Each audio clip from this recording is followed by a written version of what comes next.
बिहार में लगातार राजनीतिक परिदृश्य लगातार बदलते जा रहे हैं, इस पे क्या कहना चाहिए?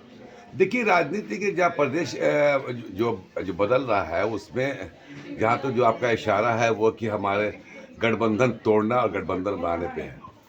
तो मैं सीधे से एक पार्टी का अदना सा कार्यकर्ता होने के नाते मैं सीधे आरजेडी और कांग्रेस पे इल्ज़ाम लगाता हूँ।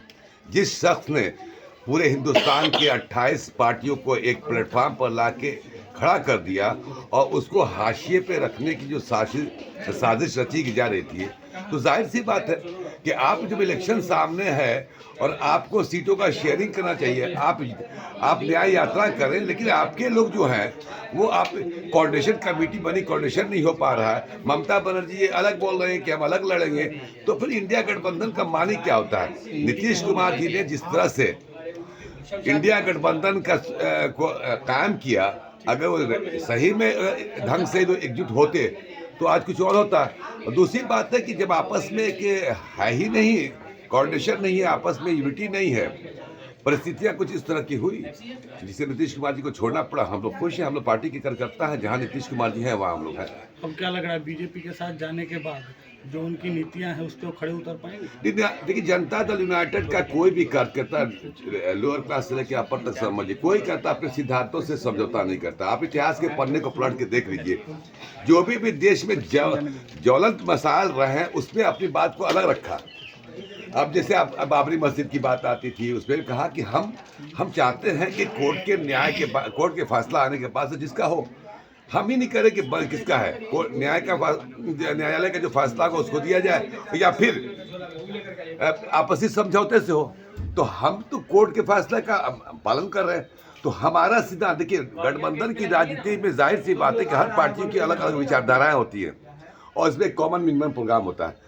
तो गठबंधन के जो लोग हैं, नेता लोग हैं, उनकी पॉलिसी अलग है, लेकिन एक बीच का रास्ता निकाल के एनडीए अपना गठबंधन चला रही है। हमारे कुछ असूल हैं, हम उस असूलों से समझौता नहीं करते। इस तरह की सरकारी उलटफेर में बिहार की आम जनता का नुकसान होता है, तो इससे राज्य सरकार केंद्र को क्या कहना चाहेगी? देखिए, जहाँ तक आप जो बोल रहे हैं कि उलटफेर पे नुकसान होता है, लेकिन एक और चीज़ देखिए कि हमको जितने संसाधन चाहिए, आज जो नरेंद्र मोदी जी की सरकार है उसका जो फायदा हमको मिलेगा यहाँ पे। और जिस तरह से आप बिहार इससे विकास कर रहा, आप देखिए टीचर का हुआ, फिर 1 लाख पे फिर नीतीश कुमार जी करने जा रहे हैं, मार्च में ही होने जा रहा है। तो एक कहीं ना कहीं हमको सपोर्ट तो चाहिए केंद्र का। बिहार में कुछ था नहीं, आज बिहार कहाँ से कहाँ पहुँचा है ये हम बताने की जरूरत नहीं है। 2005 के पहले का बिहार 2018 के बीच में का जो आप अंतर देख ले, अब कितना फर्क है। तो हम भी दिल्ली 22-23 साल दिल्ली रहे, सियासत किया और इंडिया लेवल पर राजनीति किया। तो बिहार के लोग अब जो बिहारी होते थे अपने आप को कहने में शर्म महसूस होता है, लेकिन 2005 से लेकर आज के इतिहास में जाइए, बिहारी कहने में गर्व महसूस होता है। तो बिहार का जो एक इमेज जो इतना डैमेज हो चुका था, इतना तो आपको सीने पर हाथ पर रख सोचिए कि नीतीश कुमार ने तो किया ही है। अच्छा, एनडीए के साथ आए हैं, विशेष राज्य का दर्जा की मांग वर्षों से चली आ रही है, क्या विशेष राज्य का दर्जा मिल देखिए, पाएगा? विशेष राज्य का दर्जा अगर मिल जाता तो यकीन माने बिहार कहीं और 17 साल में जो तरक्की है वो 10 साल में कर चुका होता। अब चूंकि केंद्र की क्या मजबूरियां हैं और कांग्रेस के रिजीम के टाइम से ही हम लोग मांग कर रहे हैं। बीच में बीजेपी आई, मनमोहन सिंह थे उसमें प्रधानमंत्री, उसमें मांग किया गया था कि बिहार को विशेष राज्य का दर्जा दिया जाए। उसमें कुछ थोड़ा सा उम्मीद की झलक हम लोग को लगी थी, कुछ मिलेगा, नहीं मिला।